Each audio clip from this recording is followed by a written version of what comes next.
এটা বুখারী শরীফের হাদিস। আব্দুল্লাহ ইবনে জাবের রাদিয়াল্লাহু তাআলা থেকে বর্ণিত। তিনি বলেন, রাসূলুল্লাহ সাল্লাল্লাহু আলাইহি ওয়াসাল্লাম বলেন যে আল্লাহ দুটি নিয়ামতের ব্যাপারে তোমরা অধিকাংশই ধোঁকার মধ্যে আছে। যার মধ্যে একটা হচ্ছে অবসর সময়, 2 নম্বর হচ্ছে সুস্থতা। এখন আপনি নিজে একবার চিন্তা করুন যে মানুষ কি চিরদিন সুস্থ থাকে? না, কোনো না কোনো সময় সে অসুস্থ হয়ে যায়। মানুষ কি চিরদিন অবসর থাকে? না, কোনো না কোনো সময় সে ব্যস্ত হয়ে যায়।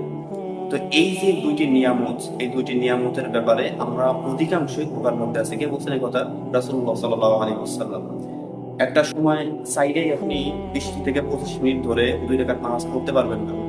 একটা সময় চাইলেই আপনি ব্যস্ততার কারণে 5 ওয়াক্ত নামাজ সঠিকভাবে আদায় করতে পারবেন না। অতএব এই যে অবসর সময় আপনি আছেন এখন, বা যখনই আমরা অবসর থাকি, সেই সময়টাকে আল্লাহর ইবাদতে, আল্লাহর জন্য, আল্লাহর দ্বীনের জন্য সময় লাগাবেন।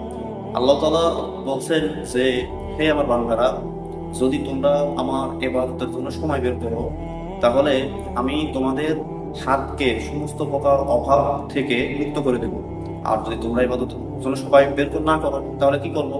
তাহলে তোমাদের হাতকে আমি সমস্ত প্রকার ব্যস্ত দিয়ে ভরে দেবো। তোমাদের ব্যস্ততা কখনো শেষ হবে না। তো এই যে স্পষ্ট ভাবে আল্লাহ সুবহানাহু ওয়া তাআলা আমাদেরকে সাবধান করে দিয়েছেন যে তোমরা আমার ইবাদতের জন্য সময় বের করো, তোমরা আমার ইবাদতের জন্য সময় বের করে সে অনুযায়ী চেষ্টা করো, আমি তোমাদের সমস্ত প্রকার রিজিকের টেনশন সবকিছু দূর করে দেবো। এরপরেও আমরা আমাদের অবসর সময়, আমাদের সুস্থতা, এটা আমরা কাজে লাগাই না। ইবনে সাদ্দাদ রাদিয়াল্লাহু তাআলা আনহু থেকে বর্ণিত, রাসূলুল্লাহ সাল্লাল্লাহু আলাইহি ওয়াসাল্লাম বলেন যে এই দুনিয়ার তুলনায় আখিরাত কেমন, বা আখিরাতের তুলনায় দুনিয়া কেমন, এটা যদি বুঝতে চাও তাহলে তোমার আঙ্গুলকে গভীর সমুদ্রে ডুবিয়ে দাও। তো গভীর সমুদ্রে ডোবানোর পরে দেখবা যে তোমার আঙ্গুলে কতটুকু পানি লেগে আছে।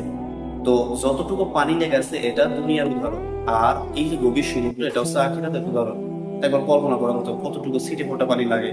তো এই যে একটা বিষয়, মানে এই যে গভীর, এই কথার গভীরতা, এই কথার গভীরতা পৌঁছানো দায়িত্ব তো আমার আপনার। একবার কল্পনা করেন যে আমার আপনার আঙ্গুলে কতটুকু পানি লেগে থাকে, আর একটা সমুদ্র, বিশাল সমুদ্র আমার সামনে, অনন্তকালের যাত্রা। আমি ওই যাত্রার জন্য কি প্রস্তুতি নিচ্ছি, এটা হচ্ছে গুরুত্বপূর্ণ।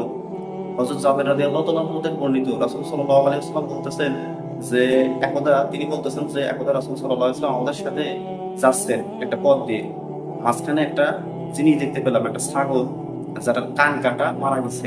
তো আমাদেরকে রাসূল সাল্লাল্লাহু আলাইহি ওয়াসাল্লাম বললেন যে তোমাদের মধ্যে কে আছো 1 দিরহামের পরিমাণে বা বিনিময়ে এটা নিবা? আমরা সবাই বললাম, ইয়া রাসূলুল্লাহ, এটা দিয়ে আমরা কি করবো? এটা তো প্রয়োজন নেই। রাসূলুল্লাহ সাল্লাল্লাহু আলাইহি ওয়াসাল্লাম বলতেছেন যে এই যে ছাগলের মূল্য যেমন তোমাদের কাছে নেই, কোনো মূল্য নেই, আল্লাহ সুবহানাহু ওয়া তাআলার কাছে এই দুনিয়ার উদাহরণ এরকম। তোমাদের কাছে যেমন এই ছাগলের কোনো মূল্য নেই, এই দুনিয়ার উদাহরণও আসলে আল্লাহ সুবহানাহু ওয়া তাআলার কাছে নেই। এটা হচ্ছে দুনিয়া। এখানে এভাবে থাকা উচিত, এই উদ্দেশ্য নিয়ে থাকা উচিত, এই কথা থেকে যেটা আসে, যে উদ্দেশ্য আমাদের মাথায় আসে, এটা নিয়ে থাকা উচিত। অথচ আমরা সেই অনুযায়ী চেষ্টা সাধনা করি না। আল্লাহ আমাদেরকে ওই অনুযায়ী চেষ্টা সাধনা করার তৌফিক দিন।